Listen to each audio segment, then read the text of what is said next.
The United States Border Patrol has exciting and rewarding career opportunities with the nation's largest law enforcement organization. Border Patrol agents enjoy great pay, outstanding federal benefits, and up to $20,000 in recruitment incentives. If you are looking for a way to serve something greater than yourself, consider the United States Border Patrol. Learn more online at cbp.gov/careers/USBP. That's cbp.gov/careers/USBP. I need new music. Discover new music now. JJO. Hey, what's going on? This is Barry. Discover new Shinedown now on JJO. Madison Solid Rock 94.1 JJO. It is Discover New Music, and just such a treat for you here today. A guy that I think every single time I see a photo of someone with you, it is titled Brent from Shinedown. By the way, the nicest guy I've ever met. Not pandering just because I'm talking to you, but I think you hold the title as the nicest guy in rock and roll. Is that okay? Is that cool for your image? Are you fine with that? Yeah. I mean, my mom always told me, she said, you know, Brent, the world has enough a-holes. Like she raised me to be a gentleman. I try to do that 99% of the time. I try to be respectful. And I agree with her also. You know, there's already enough negativity in the world. Yep. I don't want to be a part of that bandwagon. So if people consider me a nice guy, that actually means a great deal to me. In doing my research for this, I saw something that I did not know. I'm sure some people, maybe you, are privy to, but at this point, Shinedown has the most number one singles on the Billboard mainstream rock charts. 17. You hold the number one spot above bands like Metallica, Disturbed, Motley Crue, 3 Days Grace. When you guys started this band, I'm sure you wanted to have success. You wanted to produce great songs and sell records.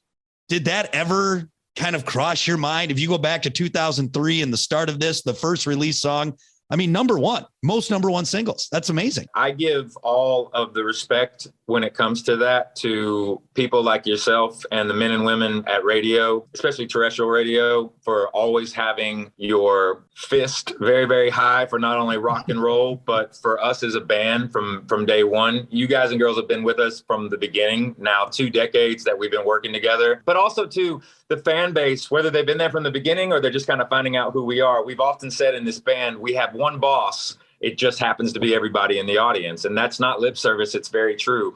And to be in the presence of that category with all those bands is massively humbling. We're not desensitized to it at all. We're very respectful of it.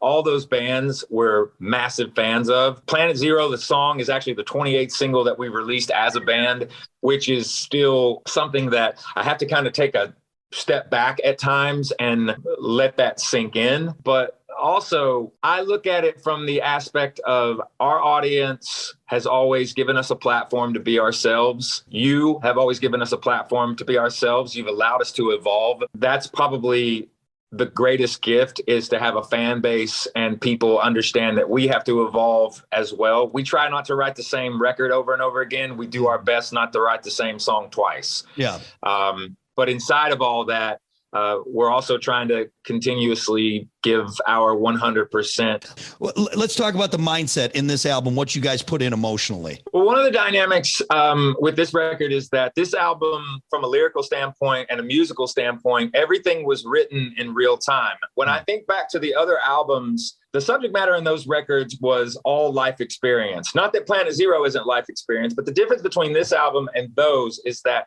we wrote this record in the midst of a pandemic, and everybody was put on the same playing field. We were all going through this together. So everything that was transpiring in the pandemic, when we were watching what was going on in regards to social justice and what's right and what's wrong, all of these elements were in front of us. And we've always been a band that we have to write about what we know, but we have to be honest in that approach.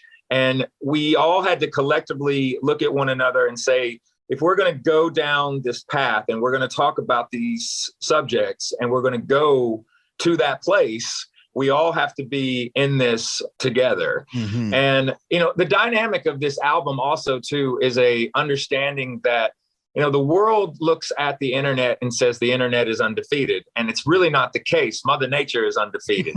You look at this pandemic, You look at what it has done to people from a psychological standpoint, how it has polarized people, how it has torn people apart, how it has infiltrated certain people in almost forms of PTSD, where people are trying to understand what life was before and how do we move forward as a society. But the dynamic in this record, like specifically with the song Planet Zero, that song is built around tell the truth. And so is Saints. It even says it in Saints, tell the truth. I think ultimately there's so much to unpack on this record. This is a humanitarian record. This is also a record about how we feel in order to move forward. We're going to be able to do that. But the only way that we can do that is that the people have to unite. I often say in America, we have representatives. We have a government that on paper makes sense. It's one of the reasons why a lot of countries try to adopt our democracy and how we live our lives and how our representatives are supposed to be representatives of our citizens. And to that effect, this is, yes, people have asked, and people have told me before, they're like, don't talk about the politics, Brent. But I'm like, I can't not talk about what's going on, because the biggest thing that I'm talking about is I'm not left or right or in the middle. What I am pro is I am pro civilization, understanding, and us working together. These representatives are exactly that. They represent the people. They're not gods. And I think that that's another thing that we had to touch on this record, to understand that, like, if you go outside of this box, and people should also know your social media, you're in control of that. It shouldn't be the other way around. You need to remember that, like, you're in control of your device. It shouldn't be the other way. But ultimately, when we would go out, and when we were going out during all of these last 2.5 years, in the real world, people weren't trying to destroy each other. In the real world, people were trying to protect each other, lift each other up, help one another. And I still believe in human beings, man, because I think that human beings, we are inherently good and at our core. Except for the people that leave their shopping carts outside of the shopping cart stall. Those people are terrible. Everyone else, though, I'm right there with you on that. You've talked to Zach, haven't you? Did you talk to Zach before me? Is he right there with the same thing? But, people telling you, and I'm sure it's not just one, I'm sure multiple people have probably said, ooh, don't sing about this. Don't give your opinion on this. Don't write a record about this. Do you feel like where you guys are at now, and maybe with this album, Shinedown is able to say, no, this is our feelings? We have a support system behind the scenes that we do not take for granted and we do not take lightly. Number one, our management and everybody at McGathey Promotions and Indigo. I mean, Bill McGathey has been our manager for 20 years. We've never had another one. We don't want another one. So that legacy and that partnership is extremely strong. And when you talk about Atlantic Records here in the United States and Warner Music internationally, the record label for us, they've always supported us from day one. They really have. Like, they've never, ever once tried to censor our thought process when we go into these records and how we look at things. But ultimately, I think that you have to educate yourself on what you're talking about first. Like, if you don't understand what you're going to discuss, you're going to put something out there, you need to be prepared to speak on it and why you decided to talk about it in the first place. So I think that you have to be educated where you're coming from, because the reality is that when I look at the record also with what this album is, we were listening to our audience also, where they were saying to us, we want you to light us up. We want you to give us confidence. We want to rejoice inside of this music. We want you to be real. Because if you were to ask anybody that was a true Shinedown fan, one word to describe us, they would say, would be the word honest. We've never not been truthful about how we feel about things. We're also a band that's talked about mental health for the better part of 2 decades. So this isn't something that we just started to discuss, but the world is changing, and we have to learn how to change with it, how to better it.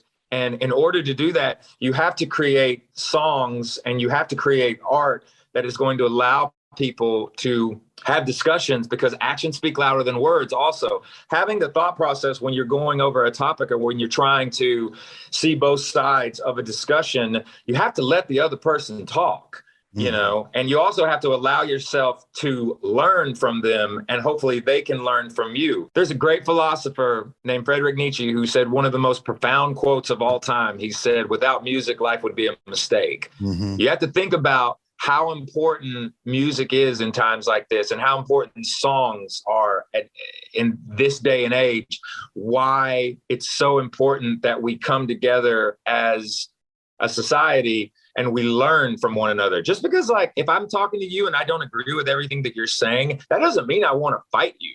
That means that I want to get your perspective and see where you're coming from. And then if you'll allow me to give you my take on what we're discussing, we can learn from one another and actually create action together.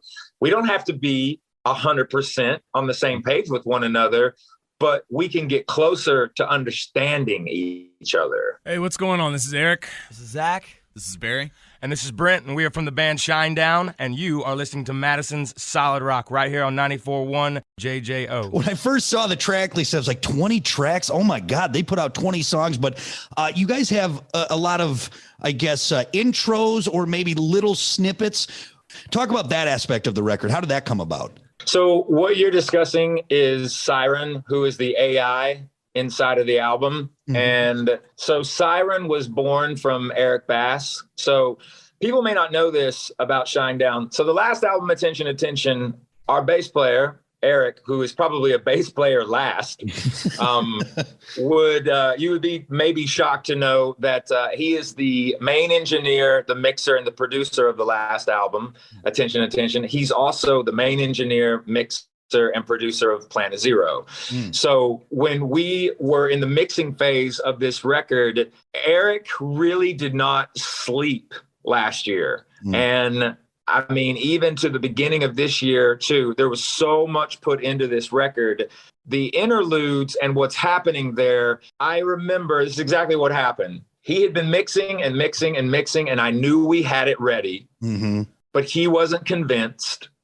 So early January of this year, I called our dear friend, Ted Jensen, who is in Nashville, Tennessee. If people don't know who Ted Jensen is, all of the records that you hear in postmodern day of the last probably going on like 40 years, he is the mastering engineer of all your favorite records. Okay. So, and he is the mastering engineer for every Shinedown album except for the debut album. And so I called him on a Thursday and said, "Hey, what does your Monday look like?" And he said, "What do you need it to look like?" And I said, "Me and Eric are coming." And he goes, "I'm ready for you. Let's do it." I walked into the studio and said, "Guess what?" And Eric was like, "What?" And I said, "I got great news." And he said, "What's that?" I said, "We're going to master the record on Monday." Yeah. And he was like, "I'm not done. I've got this to do and that." And Brent. And I said, "Well, you have 72 hours to get it ready." And at the time, he probably wanted to fist fight me. Yeah. but the thing is that what he said was, he goes, "I have this idea in my head of what I want to do and how I want to interconnect the songs." Because originally we were looking at it just a sequence, and it was going to be an album. Because Attention, Attention is a conceptual piece also, but it's a bit more of a story album. This is a different type of thing with Planet Zero. So I said, whatever that is, man, you got to have it ready by Monday. We've got to go. It's ready. Let's go. Yeah. And he said, okay. So he created Siren from the ground up. Everything that you hear on the record, he did all of that 3 days. In 72 hours, he created all of that. You put the screws to him and he produced, man. That's amazing. That's amazing. Yeah. It's amazing that there was nothing done. Like, he hadn't been working on some of it over here on the side while he was mixing or kind of formulate. Like, he created it all in 72 hours. Wow. Which to this day still, it's pretty extraordinary. So that's no exaggeration. 3 days, and then Monday you guys had it mastered down. That was it. Not only did he have it done, but Eric had already sequenced it. And so when we arrived at Ted's studio, we had the sequence ready to go. It was a crazy turnaround.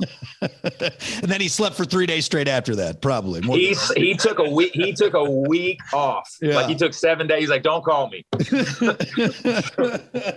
Do you maybe have a favorite on here? I know it's probably like trying to pick a favorite child, but is there a song on this album that really speaks to you that you really just, oh man, this is it right here? Do you have one of those? Man, it is such a physical and psychological record. If there was one song on it that I was overjoyed because of the way it came out, because it wasn't laid out in a traditional song form, not even from a traditional Shinedown way that we do things. Because once again, we try not to write the same record over and over again, do our best not to write the same song twice. Yeah. But there is a song on the record called Daylight. And Daylight was one of those moments where we all looked at one another and we just really felt like we had done something at that time that I hope that the rest of the world understands what we did inside of this song and what we're trying to say. Again, we're a band that does not shy away from talking about mental health. We've been doing it for 20 years. This song, Daylight, is about the people in your life that get you to tomorrow. These individuals are the ones that make sure that you see the daylight. And it's an extremely emotional song. It was also a gift in a lot of ways. Every once in a while on a record, you'll get what's called a gift. And a gift is when a song kind of comes out of nowhere and it just falls in your lap. And you have no choice but to write it. Yeah. And that would definitely be Daylight on this record for me personally. You guys continue to surprise everyone and surpass expectations, and we're super excited. Before you go, if you don't mind, I would like to do rapid fire with Brent from Shinedown. Is that okay? Bring it on. Okay. All right. So again, there's no wrong answers on here. I don't want you to overthink it. So by the way, these are my favorite moments of the interview. Oh, God. This is my favorite moment of this particular interview. I have a feeling I'm foreshadowing the rapid fire question. All right, good. I want you to be ready for it because this is the hard hitting stuff right here. Would you rather be able to fly anywhere at 5 miles an hour or run anywhere 100 miles an hour? Definitely 5 miles an hour. That way I can see everything. Nice. You take a little nice leisurely flight. And take it in. You take it in. Exactly. More bass, drums, or guitar? More bass. More bass. All right. Get that bass going. I like it. Yeah. Corn dog or chili dog? Corn dog. Would you rather see Bigfoot or the chupacabra? What is the chupacabra? It's like a weird little like coyote gremlin thing from Mexico. Definitely that. I've already seen what Bigfoot, looks like. I saw him last week in the mountains. It was, he was fine, by the way. Him and his wife are doing well. Okay, that's true. You are a Tennessee boy, and there are a lot of sightings in Tennessee. There are tons of Yetis in Tennessee. They're just everywhere. All right, good. So the chupacabra, and just look into it a little bit more. Would you rather take one punch from Mike Tyson or 100 punches from Where's the Beef Lady? Rest her soul. Man, just to say that I did it would be Mike Tyson. You're a pretty fit guy, so I think you could probably take a pretty good hit from Tyson, but boy, is that scary. I do not think I would be able to take a hit. I think that it would be, I don't even want to think about it. But if it's between him, and, God rest her soul, the little lady from Where's the Beef. I mean, just for the cred alone, I would have to say Tyson. Tyson, for sure. That guy is terrifying. 55 years old. All right, that's it. You nailed it. Rapid fire right there with Brent from Shinedown. It's simple, easy, crushed it. And Brent, I really appreciate you opening up, taking the time. Thank you so much. Hey, by the way, thank you so much for all the support. And if you do not have a podcast, you need to create one because you're an amazing interviewer. And I'm telling you right now, if you don't have a podcast, you should start one. And if you do start one, I'd be happy to be your guest on that. So again, thank you for all the support. Much love and respect to everybody. And we'll see you very, very soon. Discover new music now on the homepage of WJJO.com, in the JJO app, or wherever you get your podcasts. JJO. Are you ready to focus on what you're truly passionate about? At the University of Massachusetts Amherst, we're committed to helping students design a meaningful path for their future. As one of the country's top-tier public research universities, we're helping drive the world forward, empowering students to challenge convention, champion innovation, and embrace the freedom of affecting real positive change in the world. Tap now to explore flexible options for a high-quality education or visit umass.edu. Be revolutionary.